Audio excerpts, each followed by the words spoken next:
Welcome to the MamasteFit podcast, Birth Story Friday. In this episode, Erin is going to be sharing her birth story, where she was planning to have an unmedicated birth in a hospital setting with a birth doula. However, ended up needing to have her waters broken. Pitocin ended up getting an epidural, and she was Group B positive.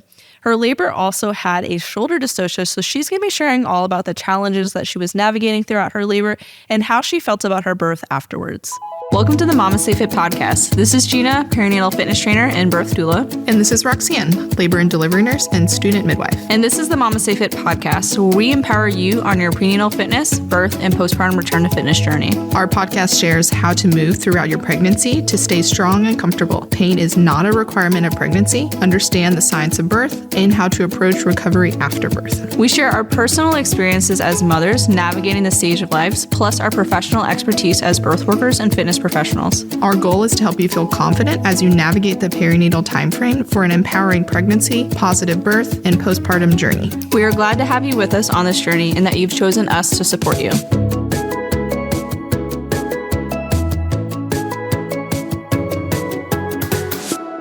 Welcome to the MamasteFit podcast, Birth Story Fridays. On this episode, we have Erin here to share her shoulder dystocia hospital birth, and we're so excited for her to be here. Well, thank you, Erin, for sharing your story with us. Great. Thank you so much. I'm excited to talk about it. Thanks. All right. Well, let's just get started. How did you prepare for pregnancy and birth, whether before pregnancy or during pregnancy? Yeah. So I actually have PCOS. So before pregnancy, I was not sure how that journey would look for me. I had irregular cycles for pretty much my whole life since I was having cycles, and was on birth control for a while. And then when my husband and I decided we wanted to start a family, I got off birth control probably about a year and a half or so before I ended up getting pregnant.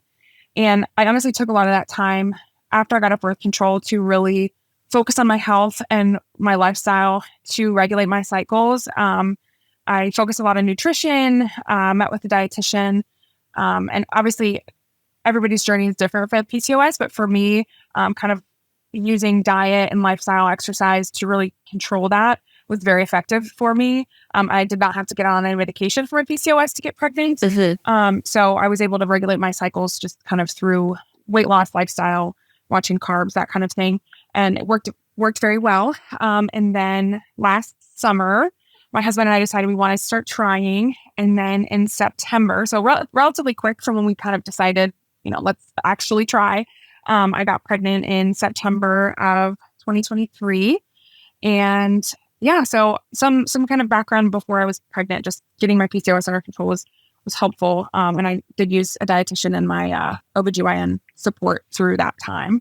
And then once I was pregnant, I'm someone that has wanted to be a mom my whole life. I knew I was very excited for it. And I'm also a personality type that I love to prepare and research. So I had actually followed you guys, the MamasteFit account on Instagram, before I was pregnant. And I think it had just popped up somewhere, but I knew that was in my future. And I've been kind of newly somewhat passionate about health and exercise because of my PCOS journey. So I followed you guys. And when I was probably not right away when I found out I was pregnant, but maybe around 10 weeks or so, I think I bought the mini workout program. I was thinking about the full, but honestly, I have a Peloton also. I'm a huge Peloton cult member also. And I knew that I wanted to keep incorporating those workouts, and I just didn't have the time to do the full workout strength plus my Peloton workout. So I ended up doing the mini, which was great. I loved it. I did the mini workout program, which was like, for me, I kind of take my time, maybe 30 or so minutes a day for me with that. And then I usually do like sometimes Peloton strength or a ride or that kind of thing in addition to that. So I did that fitness throughout my whole pregnancy. I was working out until I went into labor at 39 weeks.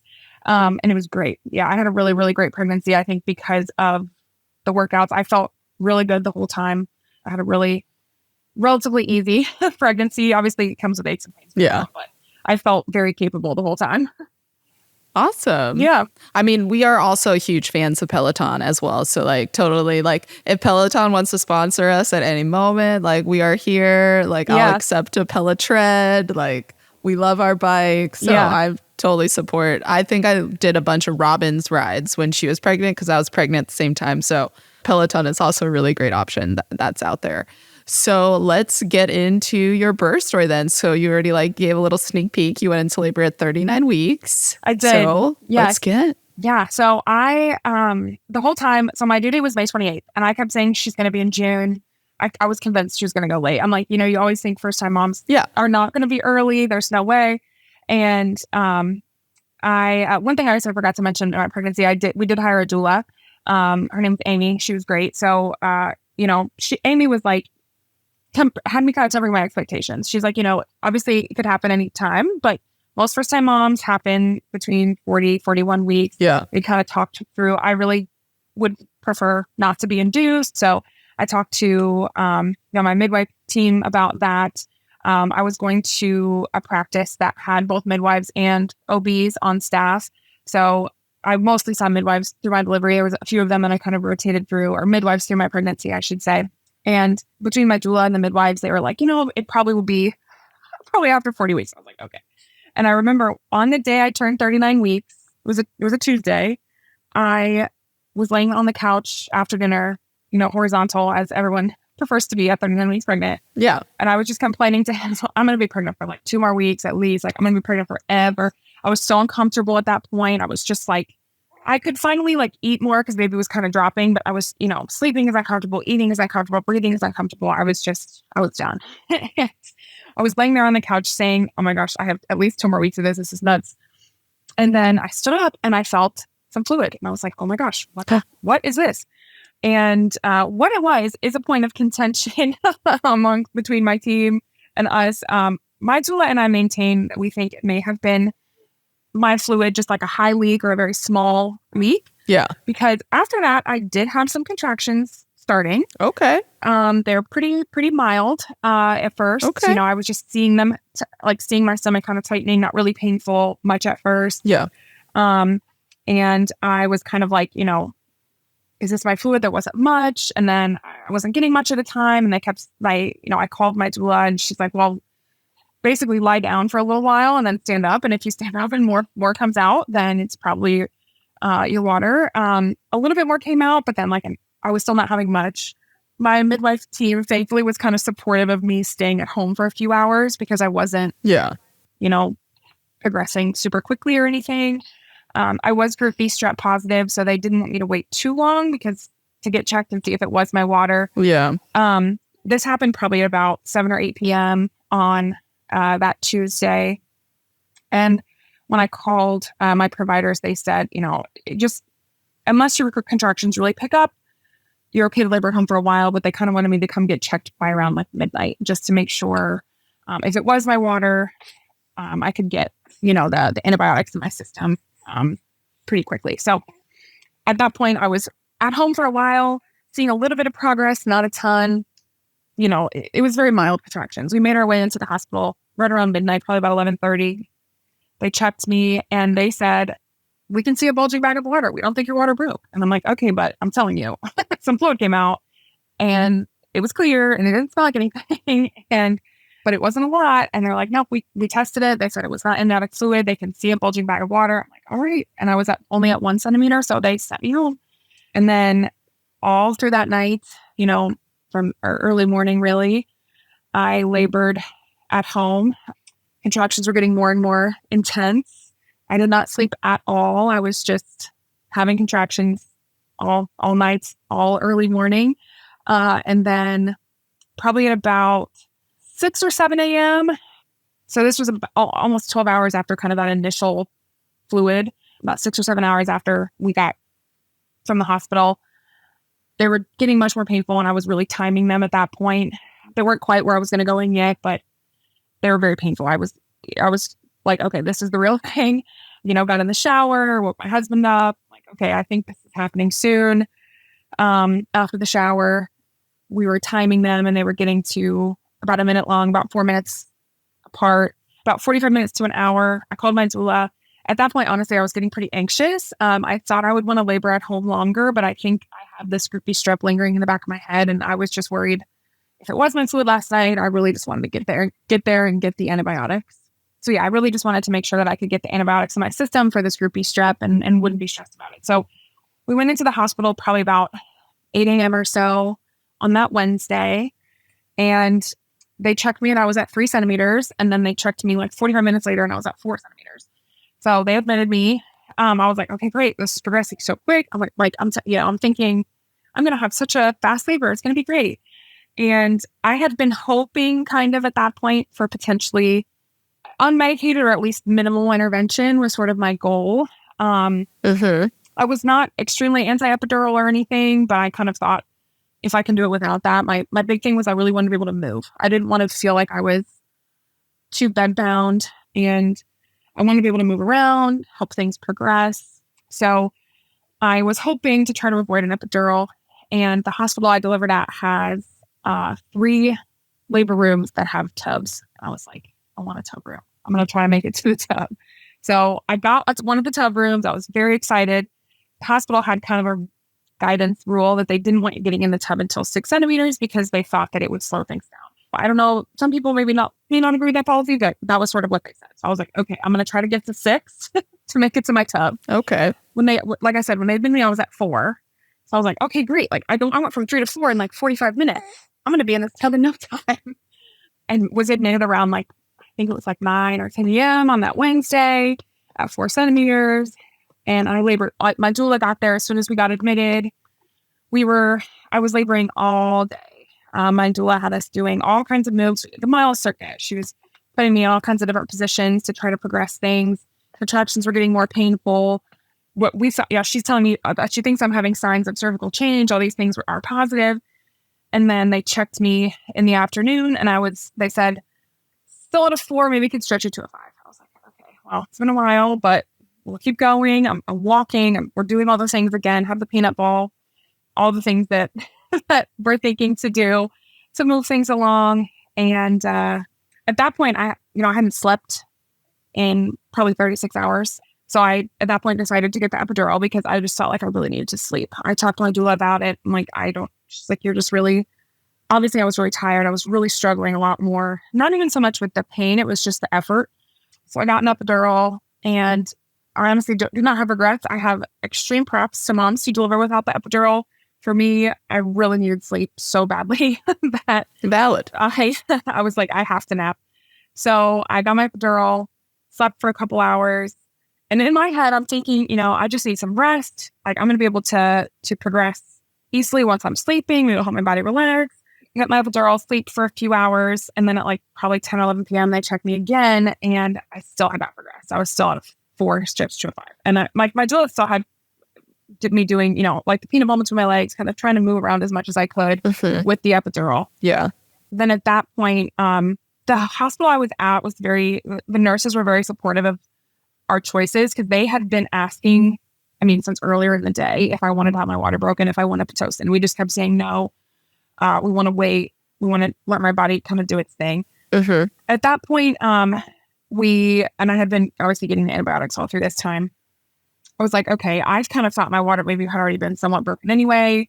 So I consented to have them break my water, or I guess who knows if it was the first break or the only break, or if there had been potentially a leak. The hospital said they thought when I came in the night before it was my mucus plug and not my water. But yeah, my doula and I are convinced that it was water. So I consented to have them kind of break that at night. Like I said, 9, 10 p.m., something like that at that point on that Wednesday. So a little over 24 hours after my fluid gush, whatever it was. And then they checked again after that, and I still had not progressed. And so at that point, it was like 11 p.m. or midnight, and I was like, okay, like I'm fine to just move this along. Yeah. So yeah, I really wanted to start slow with the Pitocin, and they were fine with that. I started with kind of the lowest dose. I don't know. I think they said it was like 2. I'm not a medical person. 2 or something. And I was like, okay, not much progress there. They upped me to like 4 or whatever. And then I was progressing with that. So I went from, almost 5 to 10 in just a couple hours on the Pitocin at about 1:30 a.m. on then Thursday. They said, okay, I was complete. I was at 10 centimeters. They're ready for me to push. So I did. And I pushed for about 2 hours. Okay. which I think it felt like an eternity. I know that's not an unheard of amount of time for people. 2 hours is a long time. Yeah, it was a while, which I think now in hindsight, we are thinking it was due to, her positioning and the shoulder dystocia. So while I was pushing, I will say I did not know that she had a shoulder dystocia until she was out. But I was pushing and they kept saying to me near the end, she's almost out, we can see her head. And they would say, her head's coming out, and then she would kind of go back in, which I learned later is I think turtle sign is what it's called, which is indicative of a shoulder dystocia. And like I said, I didn't realize that at the time. The midwife who did my delivery was excellent at keeping me very calm and not panicking me. She just kind of, was really coaching me on pushing and trying to get her out. Yeah. At the end, I do remember that I don't know exactly how long this was right before she came out. Not super long before, but at one point, when she was almost born, my delivery nurse, I think that when they realized it was a shoulder dystocia, pushed this emergency button on the wall. A whole huge team of people came in. Oh, yeah. I don't even know how many people, a ton. It felt like they shoved my husband out of the way and my doula out of the way. They had me pull my knees really far back and lowered the end of the bed. They had a nurse pushing kind of on my stomach from the outside to try to get her out. And then the midwife ultimately, I think, used her fingers basically to kind of maneuver my daughter's shoulders out. Okay. And she had a dystocia for 40 seconds, which I was told is not the worst, which is good. And then, she was born at 3:19 a.m. On Thursday, that Thursday morning, May 23rd. So she thankfully did not have any complications from the dystocia long term. She did have the cord wrapped around her neck twice, so that was a little scary for us. We were hoping to have delayed cord clamping and for my husband to do that. It was not as delayed as I would have wanted. I think they delayed it for maybe 30 seconds or so. And then they took her off just to get examined and kind of warmed up a little bit to make sure she was doing okay. But then they brought her back to me after maybe a minute or so. And we got to do our golden hour after that. So after that, my midwife kind of explained to me everything that happened. Truly in the moment, I did not realize, I think, hardly what was going on. I was just thinking, let me just get this baby out of here. There's a whole team of people here. Something is going on. I don't know what it is. They were just saying, you have to get this baby out now. Basically, push really hard and, keep pushing. And that, I was obviously very exhausted after 2 hours of pushing. So yeah, very, very thankful that she made it out. And the team that did the delivery was amazing. All the nurses at the hospital, the midwife who did my delivery, they were all great and kept me calm. I think if I had realized, I had heard of shoulder dystocia. I know they can be quite serious. I think if she had told me that's what it was, I would have really started panicking. Yeah. So I think it was maybe for the best that I didn't know that that's what it was until after she was already out. So you had a bit of a shoulder dystocia, a little bit of an emergency, and then you were able to still get your golden hour with baby, skin to skin bonding time. To also, it sounded like your midwife was amazing at debriefing you on what exactly happened and why all of these people ran into your bedroom, or not bedroom, your labor room. Yeah. But how was that then going into postpartum? Did you feel because she was able to debrief you didn't really have any questions of why it kind of got a little crazy at the end and you were able to kind of enter into postpartum a little bit easier? Or do you feel even with that debrief you felt a little bit not traumatized but overwhelmed entering into postpartum? Or traumatized, maybe. Yeah, I think I did definitely feel, I think honestly started the trauma maybe didn't even hit me until a couple days later. Yeah. In that first, 24 hours or so that we were in the hospital, I don't think I was processing that so much. I was just so focused on her, trying to just in survival mode, kind of. We had some difficulty with nursing at the beginning. Yeah. So that was a little stressful for me. I ended up I was hand expressing colostrum and then feeding it to her in a syringe because she was really struggling to latch. Yeah. She was she had some low blood sugar and stuff at the hospital. So we were really focused on trying to make sure she was eating enough. And they thought the lactation counselor at the hospital thought that her struggle to latch may have been related to the shoulder dystocia, that she was having some just discomfort and with that. So we were thinking of it, but I think I was just like, it's fine. She's here. It's fine. And then I think it was really a couple days later when I was at home that I was like, oh my gosh, that really could have been really bad. And I had, some questions, lingering questions that, I ended up just asking at my postpartum visit, and like, how did this happen? I think I was sort of blaming myself for it. I'm like, if I hadn't gotten the epidural, or if I had just done different prep or positions or things, but like I was talking to my doula afterward. I mean, yes, I got the epidural, but I have really no risk factors for shoulder dystocia. She was only 7 pounds, 12 ounces, which isn't tiny, but it's not oversized.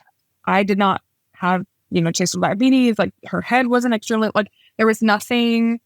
I didn't have excessive weight gain. There was really nothing risk-wise that would indicate that I would have one. I mean, I'm not like a super tiny statured person or anything like that.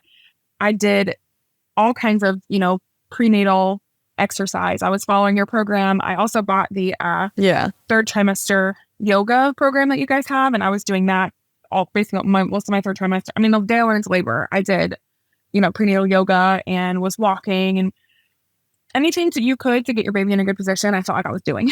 So sometimes, like what my doula said, sometimes it can just happen. You can't predict how baby's going to move through your pelvis. And so I think it was tough. At the beginning, I was sort of blaming myself, but then after sort of debriefing with my doula and midwife, they really kind of made me feel better about the fact that sometimes it can just happen. And it's not my fault or her fault or anything. It just happens. Yeah. And thankfully it was not more serious. She did not have to have a break, or, she didn't lose oxygen or anything like that, which I know can happen in some cases. So it was scary. I learned a lot about shoulder dystocia. Yeah. Between my doula and my provider, my postpartum visit. She did, like you said, my midwife in labor and delivery did a great job at debriefing me and kind of keeping me calm. But I think it's sort of hard to process those things when you've just delivered a baby. Yes. So. Yeah, that's totally valid. Which is why I wish we had more postpartum visits than we do. Like you probably had to wait like 4 to 6 weeks for that postpartum visit. Yeah. Like I wish we had one. Like, I mean, you see your pediatrician 2 days after you leave the hospital. I wish like you also saw your provider at that point and they checked in on how you were doing. And then like you had another visit at like 2 weeks with your provider just to check again, like how are you doing? But we do just... It's just unfortunate we can't do that in today's healthcare system. But that would have been like a great time for you to be like, I've calmed down from the adrenaline of birth, as well as like the postpartum immediate of like, let me take care of my baby and like also figure out what the freak just happened. Yeah, exactly. And now I can kind of process it and I have lots of questions coming up. Yep. Especially like transitioning into that postpartum and having difficulties with feeding. Like breastfeeding is difficult. Like very, very few people have like zero issues just like latching their baby on and like having a like picturesque movie type breastfeeding experience.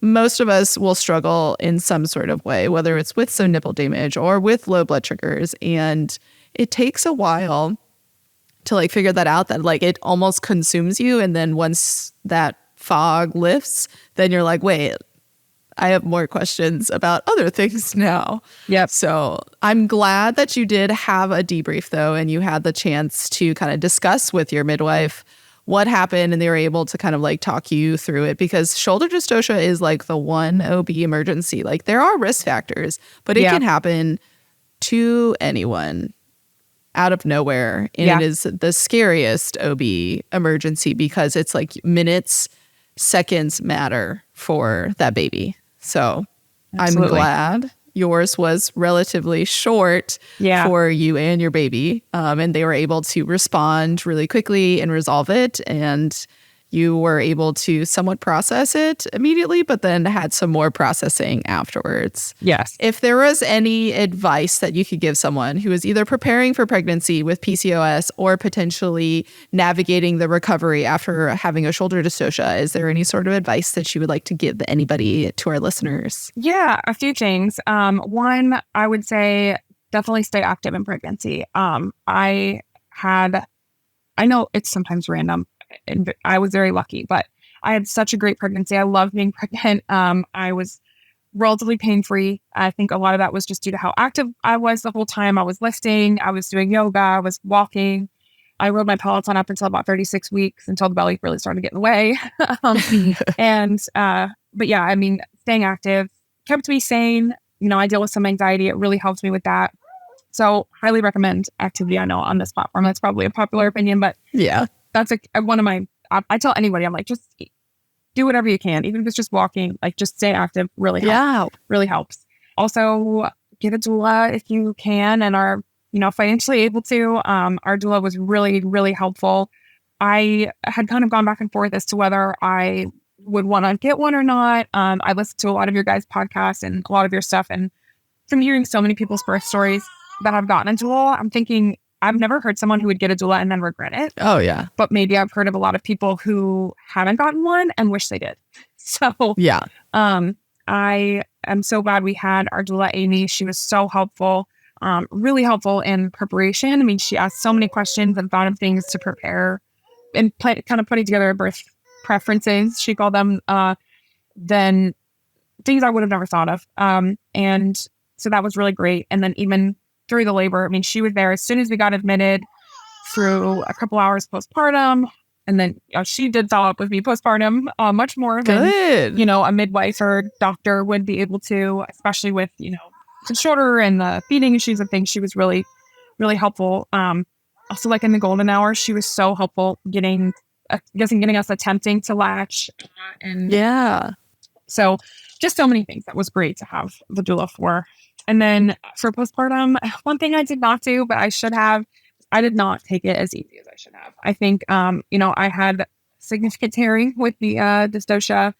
My mom did come and stay and help with us, like stayed at my house and helped us, which we would have not made it through without my mom. But I think I still was too eager to get up and do things because I was just used to that. Yeah. And Classic. Yeah.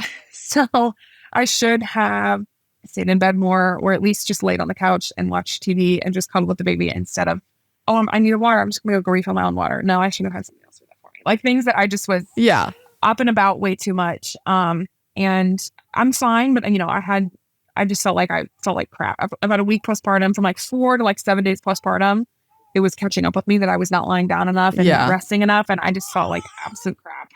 It was really painful, had a lot of bleeding, just was really, really tough. So I wish I had rested more postpartum. And it's hard though. Yeah, it is. Yeah. I feel you. It's hard to rest and you don't know what you don't know. So like, you know, people tell you to rest more during postpartum, but it's like that first baby, like sometimes that adrenaline lasts more than that first 24 hours. And you're like, I am a superhero. Like, I don't need to rest. Like, let me go on a 20-minute walk 4 days postpartum. This sounds like a great idea. No, like also I did it too. So, and I'm in birth work. I know better. I do know better. And I still didn't listen. So that is amazing advice that we don't share enough. Rest in the postpartum. Seriously. Like, I tell anyone I know who had delivered after me, I'm like, the first at least 2 weeks of your baby's life, do not change a single diaper. Have someone else do that for you. Whether it's your partner, your mom, your sister, whoever's there.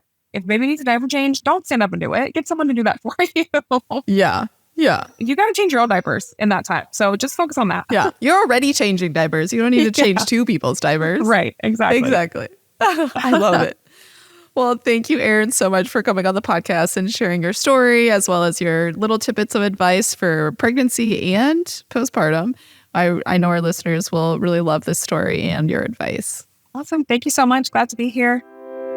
Hi, I'm Chris. When my wife and I first found out we were going to be parents, I was admittedly pretty overwhelmed. I had no idea what to expect during pregnancy, labor, and birth, and I knew I wanted more than anything to be able to confidently support my wife during what would be one of the most physically and emotionally intense experiences of her life. Deciding to take the MamasteFit Childbirth education course truly changed my entire outlook from being nervous and unsure of what to do or say to feeling calm and prepared to advocate for my family. In the MamasteFit Childbirth education course, I learned what to expect overall, how to read the stages of labor, and tons of different comfort techniques to better support my wife during them. And most importantly for me, what questions to ask, and what rights we were entitled to with our birth provider and location. We learned how to communicate our birthing desires, and I felt so much more equipped to calmly stand my ground and be a rock for my wife where I otherwise would have felt unsure of how to avoid just feeling like another helpless body in the room. I know for a fact this course elevated my experience as a new father, and then again when we welcomed our second baby. And I cannot recommend it more to all birth partners out there. Thank you, Gina and Roxanne, for all that you do to educate and empower us. Thank you for listening to the MamasteFit podcast. If you want more support throughout your pregnancy, check out our online prenatal fitness programs and online childbirth education course. Our online prenatal fitness programs help you to move confidently throughout your pregnancy so that you can stay strong and pain-free as you prepare for birth. In addition, prenatal fitness can help to support you in the postpartum by increasing your level of conditioning so that not only are we preparing and training for birth, but we are also preparing for motherhood and meeting the demands after birth.